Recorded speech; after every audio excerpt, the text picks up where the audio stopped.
अस्सलाम वालेकुम बच्चों, आज हम अपनी क्लास में सीखेंगे मराठी का लेसन भूमिगत। भूमिगत के लफ्ज़ी मायने हैं भूमि यानी ज़मीन, गत यानी नीचे, यानी ज़मीन के नीचे। बट इस लेसन में हम देखते हैं कि ये नाम क्यों दिया गया है। इस लेसन को ये नाम देने का मतलब ये है, ये लेसन जो है अब आप थोड़ी देर में जान पाओगे कि ये आज़ादी के ताल्लुक़ से, आज़ादी की जो तहरीकें हुई उस ताल्लुक़ से लिखा गया लेसन है। तो उस दौरान, उस वक्त जो लोग आज़ादी की तहरीक में हिस्सा लेते थे, जो खुफिया तरीके से काम करते थे, तो उनके लिए भूमिगत ये लफ्ज़ इस्तेमाल किया जाता था। तो खुफिया तरीके से आज़ादी के लिए काम करने वाले भूमिगत। ठीक है, चलिए आगे बढ़ते हैं। इसकी लेखिका है मुमताज़ रहमतपुरे, प्रसिद्ध लेखिका। त्यांचे विविध विषयावरील लेखन प्रकाशित आहे। त्यांचे सोनपावली हे पुस्तक प्रसिद्ध आहे। इसका मतलब है कि ये जो लेखिका है मुमताज़ रहमतपुरे, ये जो एक मशहूर, प्रसिद्ध यानी मशहूर लेखिका है, मुसन्निफ़ा है, और उनकी पुस्तक यानी किताब सोनपावली ये भी बहुत ही फेमस है, मशहूर है। ठीक है, तो मशहूर के लिए कौन सा लफ्ज़ आया है बच्चों, उसका ध्यान रखेंगे हम। ये तमाम अल्फाज आपको लिखते जाने हैं। प्रसिद्ध, प्रसिद्ध, फेमस, मशहूर। ठीक है, भूमिगत, खुफिया तरीके से आज़ादी की तहरीक के लिए, आज़ादी के लिए जद्दोजहद करने वाले लोगों के लिए ये लफ्ज़ इस्तेमाल किया गया है। चलिए आगे बढ़ते हैं।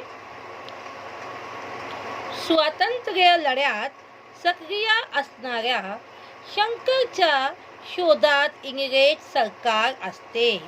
एक शख्स है जिसका नाम शंकर है, जो स्वतंत्र ने आज़ादी की लड़ाई में सक्रिय यानी आगे आगे, हमेशा आगे आगे रहने वाला, हर वक्त काम करने वाला एक शख्स शंकर, उसकी शोध तलाश में इंग्रज सरकार असते, अंग्रेज़ी हुकूमत उसकी तलाश कर रही है। क्योंकि ऐसे लोगों को अंग्रेज़ी हुकूमत क्या कहती थी, बागी कहती थी, और उन्हें सज़ाए मौत या फांसी की सज़ा वगैरह दी जाती थी। शंकरचा मित्र अब्दुल आणि त्याची पत्नी या लढ्यात शंकरला बरोबरीने साथ देतात। देखो बच्चों, यहाँ दो चीज़ें हमें नज़र आती हैं, शंकर और अब्दुल, दो अलग मज़हब के लोग, लेकिन इसके बावजूद क्या कहा गया है कि वो अब्दुल और उसकी पत्नी जो है शंकरच्या या लढ्यात बरोबरीने साथ देतात। प्रस्तुत पाठातील शंकर आणि अब्दुल यांच्या मनात देशप्रेमाची भावना ओतप्रोत भरलेली दिसते, यानी बहुत ज़्यादा उनके दिल में देश की मोहब्बत, हमें हुब्बुल-वतनी का जज्बा दिखाई देता है। त्यांच्या मैत्रीतून सामाजिक ऐक्याचा संदेश मिलतो, और उनकी दोस्ती से हमें समाज की एकता, समाजी इत्तेहाद भी दिखाई देता है। चलिए आगे देखते हैं। 8 ऑगस्ट 1942चा दिवस गांधीजींनी इंग्रजांना छोडो भारत हा अखेरचा इशारा दिला आणि 42ची चळवळ सुरू झाली। वनवा पसरावा तशी ती देशभर पसरली। यानी कौन सा वक्त है, ये 8 अगस्त का दिन है। और देखो, हम जानते हैं, आपने अगर तारीख को पढ़ा होगा तो सन 1942 में भारत छोड़ो इस तहरीक का आगाज़ हुआ, और इसी के बाद से तहरीक मतलब समाजी बेदारी पैदा हुई, और आखिरकार हमारा देश आज़ाद हुआ।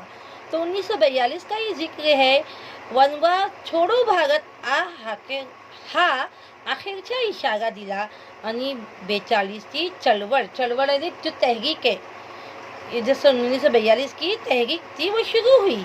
वनवा पसरावा, वनवा मतलब आग, जैसे समझो आग लगती है तो कैसे, समझो एक जंगल में आग लग गई तो कैसी वो फैलती जाती है, वो आग इतनी जल्दी और इतनी आसानी से नहीं बुझती।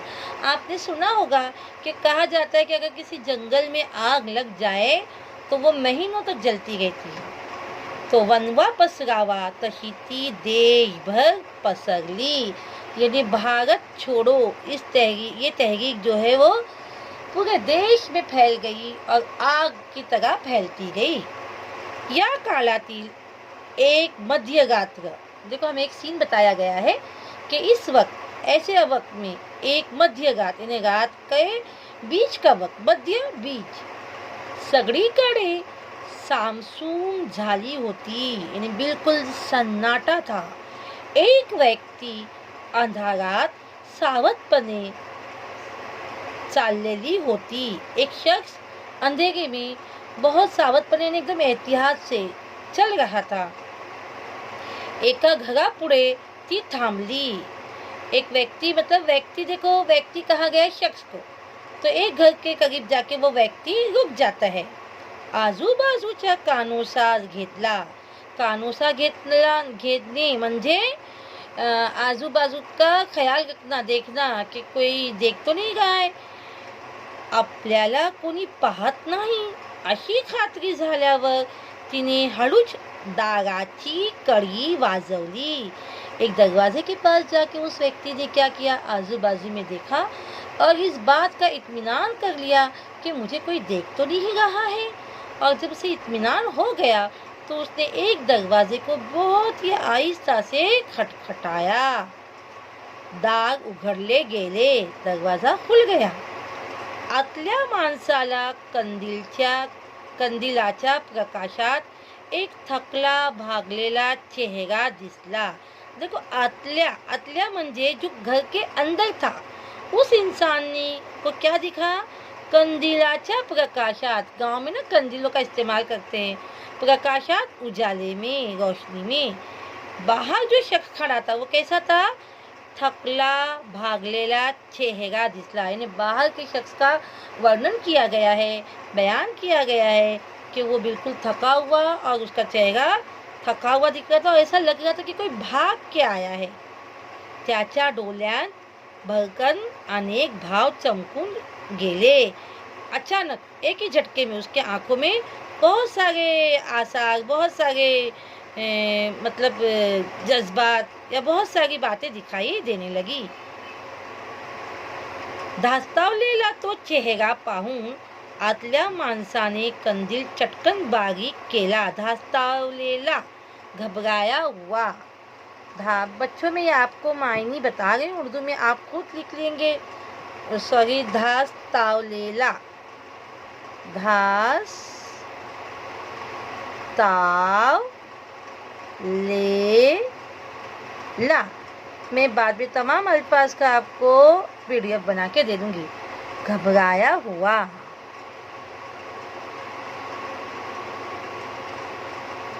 ठीक है, घबराया हुआ चेहरा। धास्तावलेला तो चेहरा पाहून आतल्या माणसाने कंदील चटकन बारीक केला। अंदर का जो शख्स था, जो घर के अंदर था, उसने बाहर के शख्स का चेहरा देखा। उसने उस चेहरे को पढ़ लिया कि चेहरा थका मांदा है, कहीं से भाग के आया हुआ है।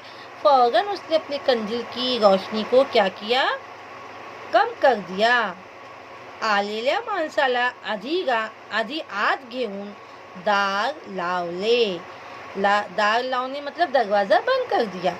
आए हुए आदमी को उसने अंदर जल्दी से ले लिया और क्या किया, फिर पूछा आणि विचारले, शंकर अशा अवेळीस कसा। क्या कहा, शंकर अशा अवेळी कसा। अवेळी, वेळ यानी वक्त, अवेळ यानी हम बोलते ना वक्त, बेवक्त, यानी कोई आने का वक्त था आधी रात का। तो उसने पूछा, शंकर तू इस वक्त कैसे आया। अब्दुल, मला आसरा हवाय, मी तुरंग फोड़ून आलोय। देखो इसने क्या कहा, बाहर वाले शख्स का नाम क्या था, शंकर। अंदर वाले शख्स का नाम क्या था, अब्दुल। क्या कहा उसने, मला आसरा हवाय, मुझे मदद चाहिए, सहारा चाहिए। मी तुरंग फोड़ून आलोय। तुरंग मीन्स जेल। मैं जेल तोड़कर आया हूँ। मुझे तुम्हारी मदद चाहिए। ऐसा किसने कहा? कोण म्हणाले? शंकर.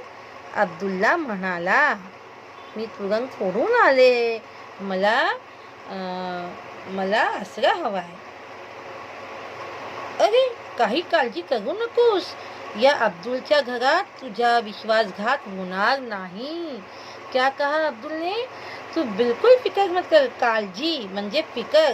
काही फिक्र करू नकोस. ये अब्दुल के घर में तेरे साथ विश्वासघात यानी बेवफाई, धोखाधड़ी, विश्वास करना यानी भरोसा करना, विश्वासघात यानी तेरे भरोसे को कभी ठेस नहीं पहुंचेगी.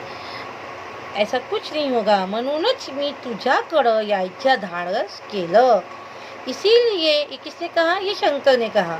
इसीलिए मैं तेरे पास आने की धाडस हिम्मत किया हूँ. पोलीस माझ्या शोधात असतील. पुलिस जो है वो मेरी तलाश में है. असू देत, येणे घेणे दे. या घरात दुसरं कोणी आहे याचा पत्ता देखील लागणार नाही कुणाला. यानी इस घर में, क्या कहा अब्दुल ने? असू देत, पुलिस को तलाश करने दे. या घरात दुसरं कोणी आहे याचा पत्ता देखील लागणार नहीं कुणाला. यानी पुलिस को इस घर में कोई और आया है इस बात का पता भी किसी को भी नहीं लगेगा.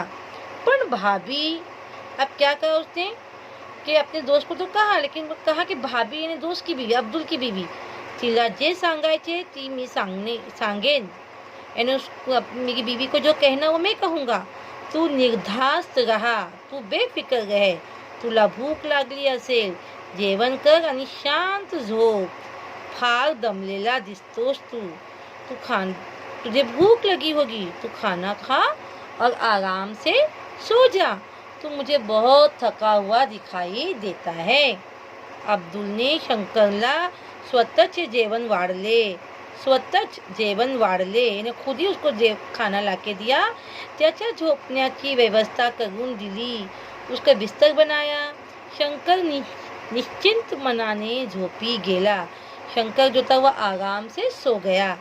अब्दुलची पत्नी जैबून पहाटे उठली. पहाटे मतलब सुबह सवेरे. पहाटे, सुबह सवेरे. बच्चों, मैं मायने तो बता रही हूँ, लेकिन सब मायने नहीं लिख पा रही हूँ. आप लोग लिखिए या मैं बाद में PDF बना के आपको देती हूँ. नेहमीप्रमाणे यानी हमेशा की तरह रोजची कामे ती आटपू लागली. अब्दुल गंभीरपणे जैबून समोर उभा राहिला. अब रोजाने की तरह उसकी बीवी उठी और अपने काम को जल्दी जल्दी खत्म करने लगी. अब्दुल जो था वो गंभीरपणे ने एकदम उदास उसके सामने खड़ा रहा. इतक्या सकाळी आपला नवरा कसल्या विचारात गडलाय हे तिला कळेना. उसे पता ना चला कि इतनी सुबह सवेरे मेरे नौरा यानी शौहर, मेरे शौहर को क्या टेंशन है, क्या फिक्र लगी है, ये इसकी समझ में नहीं आया. एवढ्यात इतने मी अब्दुल तिला म्हणाला. तिला म्हणजे जैबूनला. काय म्हणाला? जैबून, काल रात्री आपल्याकडे जो पाहुणा आला आहे ना, तो कोण आहे माहित आहे? कल रात को अपने घर में पाहुणा म्हणजे मेहमान. कल रात को अपने घर में जो पाहुणा आया है वो कौन है तुझे मालूम है? मेहमान तो एक क्रांतिकारक आए. वो एक क्रांतिकारक ने आज़ादी की तहरीक में हिस्सा लेने वाला.